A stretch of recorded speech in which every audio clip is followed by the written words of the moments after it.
सावी zone Marathi या आपल्या YouTube चॅनलवरती तुमचं खूप खूप मनापासून स्वागत। आज मी पुन्हा एकदा तुमच्यासाठी अगदी छोटासा व्लॉग घेऊन आलेली आहे, ज्यामध्ये तुम्हाला या आचारी मावशी भली मोठी चपाती बनवून दाखवणार आहेत। हा व्हिडिओ करण्यामागचं कारण या मावशीची इच्छा होती की हा व्हिडिओ मी शूट करून इन्स्टावर, फेसबुकवर किंवा यूट्यूबवरती टाकावा, म्हणून मी हा व्हिडिओ आज स्पेशल त्यांच्यासाठीच बनवते। तर व्हिडिओ तुम्हाला आवडला तर व्हिडिओला जास्तीत जास्त लाईक शेअर करा आणि चॅनलवर पहिल्यांदाच आला असाल तर चॅनलला सबस्क्राईब करायला सुद्धा अजिबात विसरू नका। चला तर मग लगेच सुरुवात करूयात। तर तुम्ही इथे पाहू शकता या मावशीनी भल्या मोठ्या चपात्या बनवलेल्या आहेत आणि खूप सुंदर या चपात्या तयार झाल्यात। तर तुम्ही पाहू शकता या चपात्या बनवण्यासाठी इथे 2 मावशी दिसत आहेत। तर टोटल इथे 4 आचारी मावशी आहेत।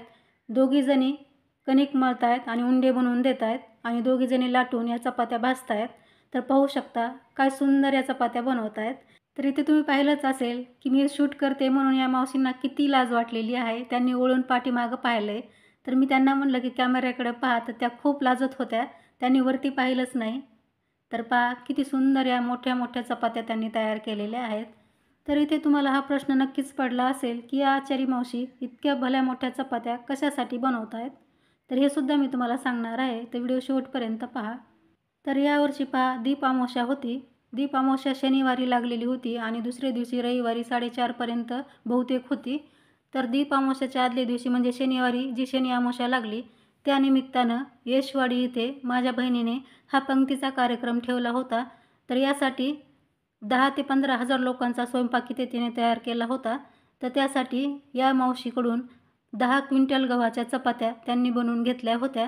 तर इथे तुम्हाला फक्त 4 मावशी या चपात्या करताना दिसत आहेत आणि अजून आजूबाजूला 2 ते 3 ठिकाणी आणखी सुद्धा आचारी मावशी या चपात्या बनवत आहेत।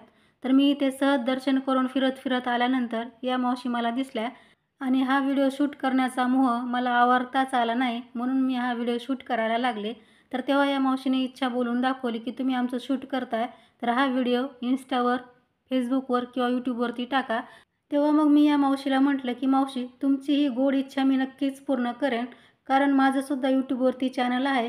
तर या चॅनलवरती मी तुमचा हा व्हिडिओ नक्कीच शेअर करेन। तर या येशवाडीला त्रिमूर्ती हनुमान मंदिर आहे। इथे अख्ख्या महाराष्ट्रातून लोक दर्शनासाठी येतात। दर शनिवारी, अमावस्या, पौर्णिमाला इथे अख्ख्या महाराष्ट्रातून सगळी भक्त दर्शनासाठी येतात आणि असं म्हणतात की इथून जे दर्शन करून जातो आणि जो काही नवस बोलतो त्याची इच्छा पूर्ण होते, कारण या गावाच्या नावातच यश आहे। या हनुमान मंदिरात जो कोणी दर्शनाला येतो तो रिकाम्या हाताने अजिबात जात नाही। तर अमावस्यानिमित्त आमचंसुद्धा या त्रिमूर्ती हनुमान मंदिराचं दर्शन झालेलं आहे आणि खूप छान वाटलं।